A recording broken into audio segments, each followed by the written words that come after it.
Good morning children.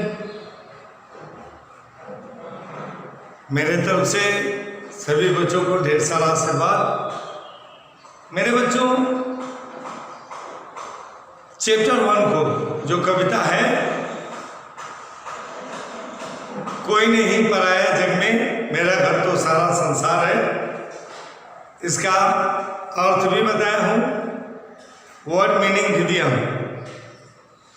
मेरे बच्चों, आज इस चैप्टर से सारे प्रश्नों पर मैं चर्चा करूंगा। सभी बच्चों को क्वेश्चन आंसर भी समझाऊंगा। उसके बाद आंसर का फोटोकॉपी खींच करके मैं तुम्हें दूंगा और तुम उसे लिख लेना। इसलिए यदि ब्लैक बोर्ड पर लिखूंगा, मिटाते जाऊंगा, हो सकता है कुछ छूट जाए तुमसे। यदि मैं उसका फोटोकॉपी भेजूंगा, आसानी होगी तुम्हें लिखने में भी।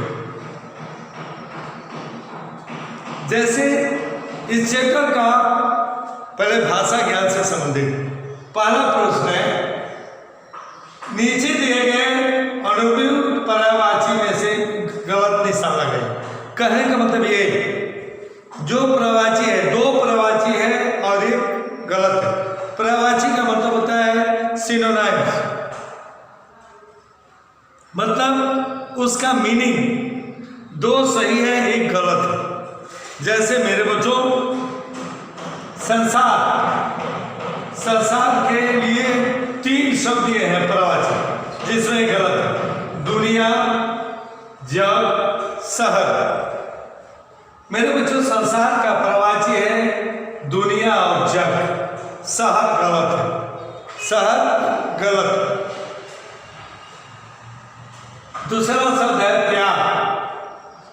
प्यार का 3 पर्यायवाची यहां दिया है, जिसमें एक गलत है, दो सही है। पहला है प्रेम, दूसरा है विराग, तीसरा है अनुराग। बच्चे हमारे समझ गए होंगे। प्यार का 2 पर्यायवाची है, प्रेम और अनुराग। विराग गलत है, इसे काटना है। तीसरा है निकेतन, इसका पर्यायवाची है 3 यहां, जिसमें एक गलत है, दो सही। घर, कपट, गृह। पर्यायवाची केवल 2 है, घर और गृह। कपट गलत है, कपट गलत है, यहां क्रॉस का चिन्ह लेना है। भू, भू मीन्स धरती, धरा, पृथ्वी, अवनी। भू में 3 पर्यायवाची दिए, धरा, धरती, दिवाकर। इसका असली पर्यायवाची धरा और धरती है, दिवाकर गलत है, यहां क्रॉस लगाना है। उपवन, उपवन के भी 3 पर्यायवाची हैं, जिसमें एक गलत है, 2 सही। एक गलत है, 2 सही है। उपवन मतलब वाटिका, बगीचा। पुष्प नहीं है, इसलिए पुष्प को काटना है। दूसरा क्वेश्चन है मेरे बच्चों, देखो यहाँ, कुछ शब्द सुनने में एक समान, लिखने में थोड़े भिन्न, परंतु अर्थ में पूरी तरह से भिन्न होते हैं। इसे समरूपी भिन्नार्थक शब्द कहते हैं। जैसे कुल, उच्चारण तो एक ही जैसे कर, कुल, लेकिन थोड़ा सा कुल। एक कुल का हो जाता है तो वंश, और दूसरा को बढ़ाऊ लगा देने से किनारा। वैसे ही मेरे बच्चों यहाँ कुछ वाक्य दिया हुआ है, इसे शुद्ध करना है, लाल रंग से दिया हुआ है। हम यहाँ लिख देंगे कि इसके जगह पर क्या होना चाहिए। तुम मुझे स्वर्ग सुख की सुकुमार कहानियां मत सुनाओ। स्वर्ग नहीं, स्वर्ग, स्वर्ग नहीं, स्वर्ग वहां लिखना है। मैं लिख करके दूंगा मेरे बच्चों, वहां होगा स्वर्ग। और किताब में दिया हुआ सर, सर,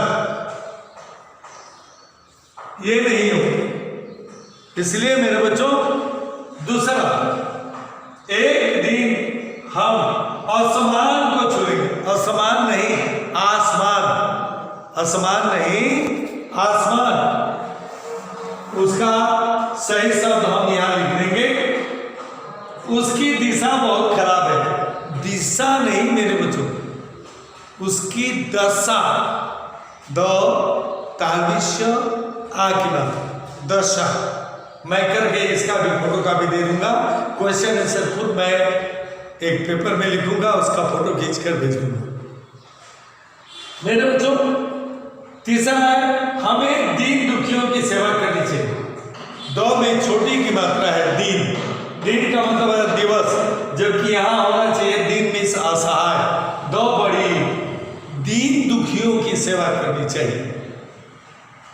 पांचवा सेंटेंस है, मैं न बधाऊं देश काल की, जग लगी जंजीरों में, जग लगी नहीं जंग लगी जंजीरों में, जंग जिसको रस्ट करते हैं।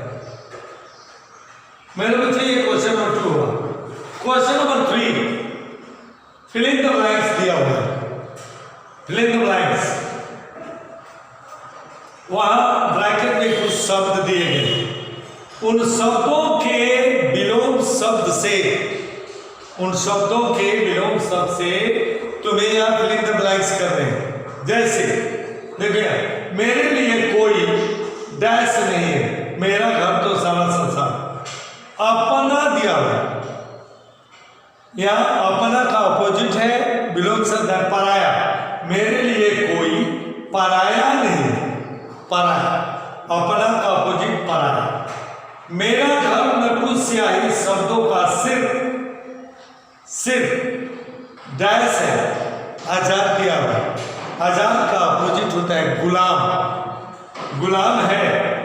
मुझको अपनी मानवता पर बहुत निर्भिमान, मतलब घमंड, घमंड नहीं मेरे बच्चों, स्वाभिमान है। मुझको अपनी मानवता पर बहुत स्वाभिमान है। तुम जितना हो सके अपने डैश को बांटो, ब्रैकेट में नफरत, ब्रैकेट में है नफरत, नफरत का अपोजिट होता है प्यार, प्यार। तुम जितना हो सके अपने प्यार को बांटो। पांचवा है, मुझे विषमता का डैश पीने के लिए प्यास मिली है। यह है अमृत, अमृत का अपोजिट होता है जहर, विष। मुझे विषमता का विष पीने के लिए प्यास मिली है, या मुझे विषमता का जहर पीने के लिए प्यास मिली है। मेरे बच्चों इसमें से चौथा ऑब्जेक्टिव टाइप क्वेश्चन है, मानक रूप अमानक रूप। अमानक रूप दिए गए हैं जिसका तुम्हें मानक रूप लिखना है। जाएंगे, इसको शुद्ध रूप में होगा जाएंगे, चेक जाएंगे। हम आंसर लिख करके हम भेज रहे हैं। दूसरा है संबंध, जो हमारे लेखकों ने इसे स्वीकार किया है उसे। तीसरा है शुद्ध,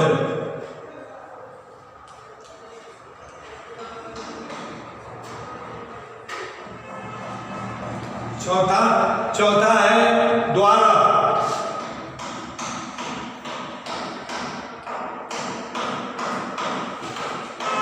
और पांचवा है नई, नई ऐसा लिखा हुआ है नई, ये इसका मानक रूप है नई, नई। और अंतिम है ठंडा, जो लेखकों ने ऐसा लिखना शुरू किया, ठंडा। मेरे बच्चों हम इसका भी आंसर लिख करके दे देते, फोटो खींचेंगे भेज देंगे, उसे कॉपी में कर लेना। और मेरे बच्चों क्वेश्चन आंसर सभी बच्चे ध्यान देंगे। अब हम क्वेश्चन आंसर प्रैक्टिस करा रहे हैं, जिसे बिना अभ्यास के मैं बच्चों को लिखाता नहीं।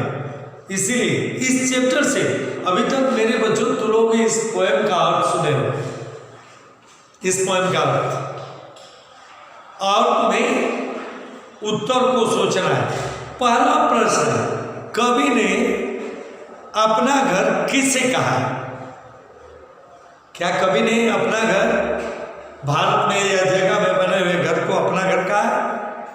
नहीं, कोई नहीं पराया जग में, है ना। कवि ने पूरे संसार को, चेकिंग, कवि ने अपना घर किसे कहा?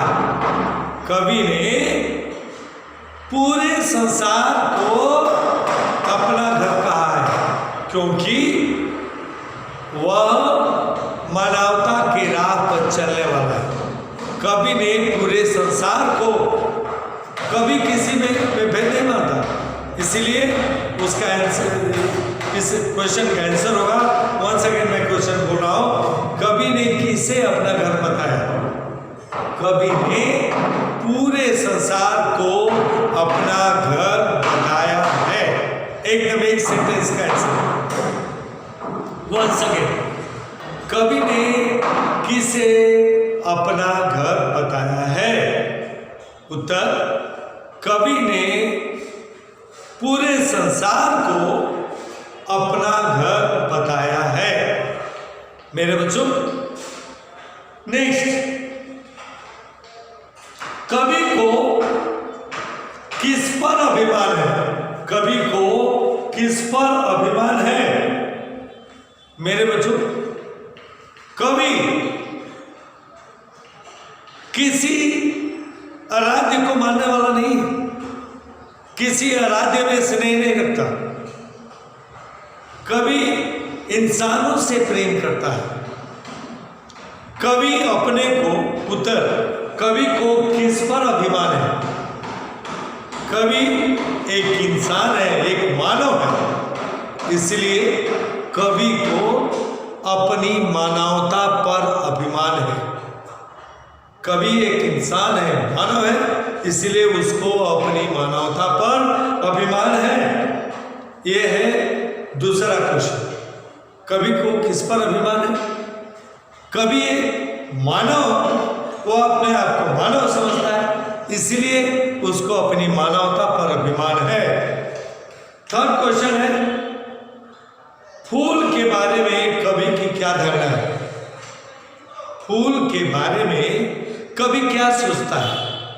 फूल के बारे में कवि क्या सोचता है? फूल के बारे में कवि यह सोचता है कि फूल पहले उपवन की शोभा, बाद में पौधे की शोभा। फूल उपवन की शोभा पहले है, पौधे की बाद में है। लास्ट, लिसन हियर, जगहित जीने और स्वयं हित जीने, ये क्वेश्चन समझने वाला है मेरे बच्चों। जगहित जीने, जगहित दो शब्द है मेरे बच्चों, जगहित और स्वयं हित, पहले समझो। पूछ रहा है कभी कि जगहित जीने और स्वयं हित जीने में क्या अंतर है? What are the differences between jagahit and स्वयं?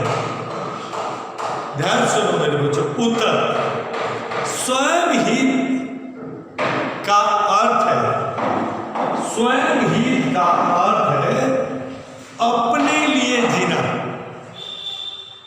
स्वयं हित का अर्थ है अपने लिए जीना। हित मीन्स भलाई और स्वयं मीन्स अपना, अपनी भलाई के लिए जीना। जग हित, जग मीन्स संसार, हित मीन्स भलाई, पूरे संसार की भलाई करने के लिए जीना।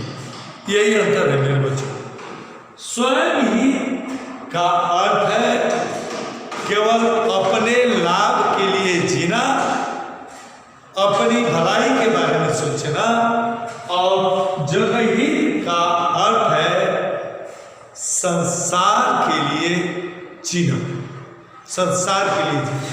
मेरे बच्चों, ये 4 क्वेश्चन आंसर है, इसमें और है।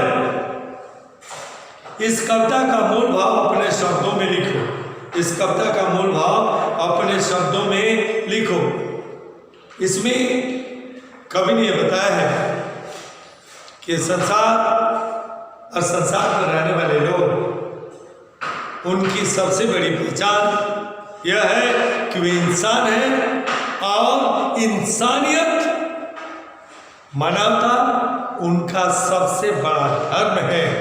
हमें इस नाते हमें सबको अपना समझना चाहिए। ये 5 क्वेश्चन आंसर है। वंस अगेन फिर से मैं अपने बच्चों को क्वेश्चन आंसर का प्रैक्टिस करा दूँ वंस अगेन, ताकि लिखोगे तो याद हो जाना चाहिए मेरे बच्चों। कवि ने अपना घर किसे बताया है? कवि ने पूरे संसार को अपना घर बताया। ये हुआ पहला क्वेश्चन। दूसरा, कवि को किस पर अभिमान है? कवि अपने आप को मानव समझता है, इसलिए उसको अपनी मानवता पर अभिमान है।